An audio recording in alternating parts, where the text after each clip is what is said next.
Doping and football, a new concept. Well, in football, the first controls were done in 1966 during the FIFA World Cup in London. FIFA formally introduced doping controls in 1970, and the implementation was the responsibility of the FIFA Medical Committee. Today, we have the FIFA anti-doping unit within the medical office of FIFA that handles all doping matters. WADA was formed in 1999, and FIFA only became a signatory to the code in the year 2004 in Paris during the 100 years or the centenary celebrations of FIFA. But there was a delay between the formation of WADA and the signing of this agreement as a signatory to the code, because FIFA is responsible for the protection of the players, and FIFA do not want these professional players be abused. And there were some other related matters. So with discussions going on between that period of time and an agreement formally reached, the code was signed in 2004. Some of the areas of concern to the FIFA Medical Committee in particular were that individual case management and whereabouts of players. These were some issues. And you know, in football, we do not have off-season. Players play approximately 60 matches per year. So it's difficult to implement the code at times. Nevertheless, FIFA did sign the code, and today has a signatory to the code, to the WADA code. FIFA anti-doping regulations are in tandem with WADA anti-doping regulations 2014, and is continuously being updated. In football, this is the only sport where the largest number of controls in any sport with the lowest number of positive cases. In football, approximately more than 28,000 controls are being carried out per year, with a positive rate of 0.3 to 0.4%. That's extremely low. And of all the positive cases, 90% of these are recreational drugs and due to ingestion of food supplements. There is absolutely no doping culture in football. And these statistics, impressive statistics, are only achieved through education, which is our primary focus, and monitoring and prevention, and a very good, close, healthy collaboration with WADA, with member associations, and with sister confederations. When we talk of education, we have more than 350 accredited FIFA doping control officers worldwide. And these are well-trained medical officers. Why we need medical officers? Because it's a doctor-patient relationship. For issues of confidentiality, declaration of diseases and medications, and then a doctor upholds the Hippocratic Oath. But most importantly, the role of the FIFA DCO is education, to educate the player, to educate the team officials in this particular area. These are the controls right from 2005 to 2012. There are more than 230,000 controls with a 0.3%. If we include 2013, that is approximately 260,000 controls being done, and the positive percentage is 0.4%. So there is absolutely no systematic doping in football. Nevertheless, again, you will see from these statistics, it's basically recreational drugs or those that have turned positive after the ingestion of supplements. Well, biological profiling is a new innovative approach in the fight against doping. The biological passport, that is, the athletic biological passport, is an individual electronic record of professional athletes in which profiles of biological markers of doping and results of doping tests are collated over a period of time. Any variation of an athlete's established values outside the permissible limits constitutes a doping rule violation or an atypical passport, which is contrary to Article 2.2 of the WADA Code. Modern technology and the production of drugs, in particular designer drugs, are on the market at a very rapid pace. But you all know it takes time to put in place an effective detection method for these drugs. On the other hand, the human physiology does not change for generations. And the biomarkers which have been developed today will stay on for many decades. For example, in blood profiling, take the case of erythropoietin.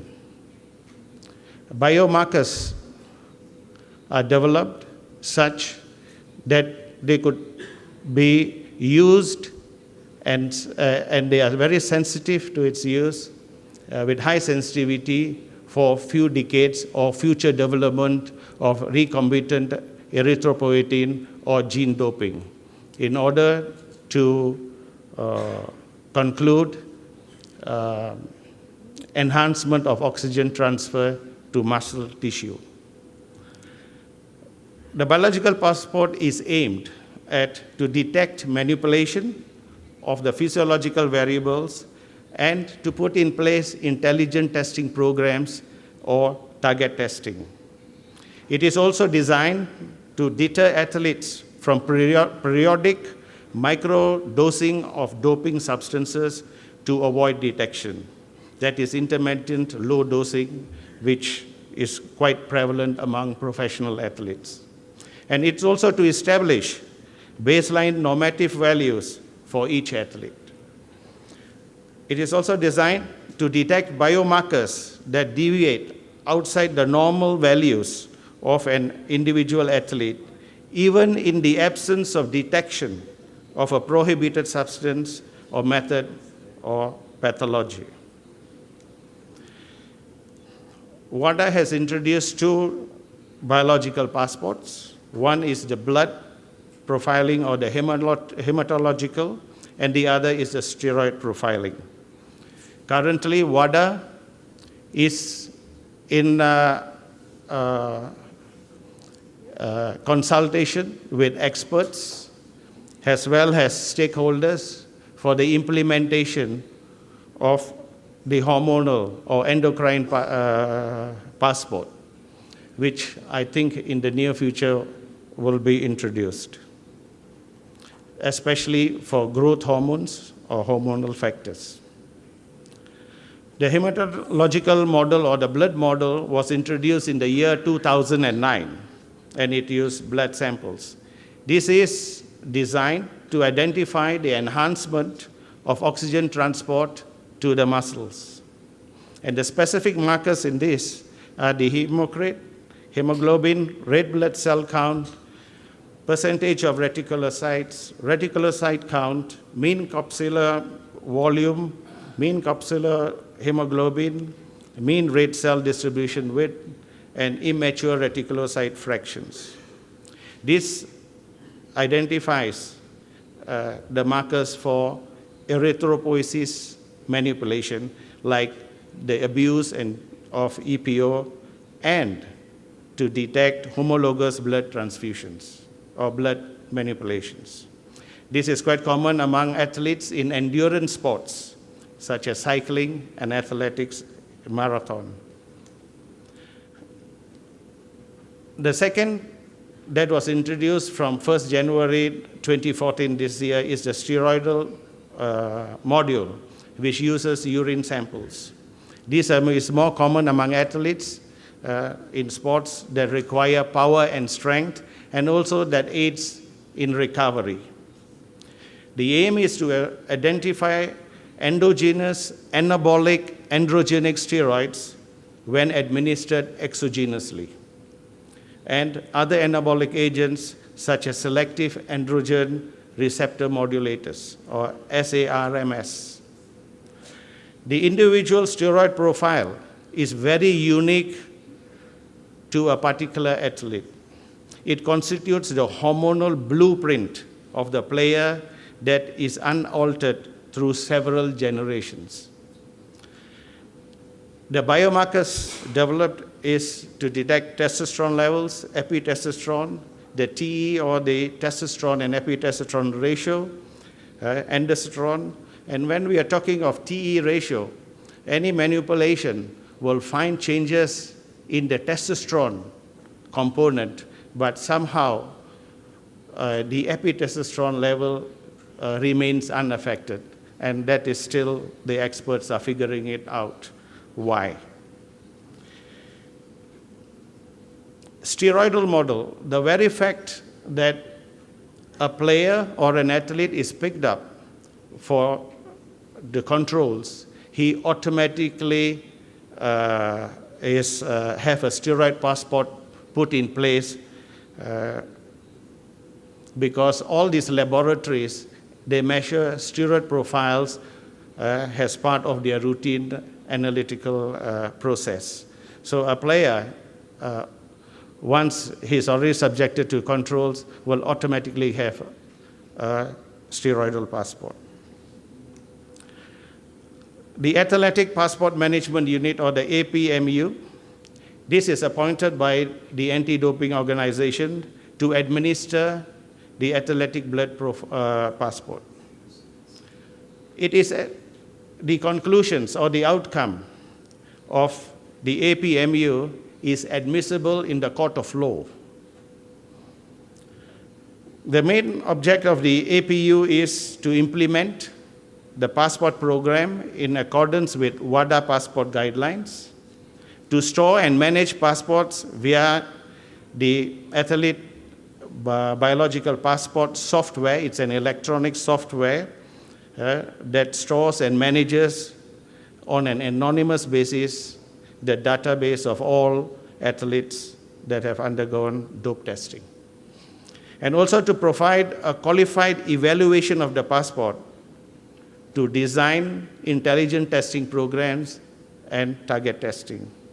And also in cases to liaise with independent commissions of experts for the evaluation of the passports. The APMU is associated with WADA-accredited laboratories. Currently, there are only 8 WADA-accredited laboratories that have an in-house APMU, and they are in Canada, Belgium, US, Japan, Germany, Australia, Norway, Poland, and in Switzerland. I'm happy to inform you that FIFA is the first international sports federation to initiate steroid profiling in football for the players during the FIFA Club World Cup Japan in 2011.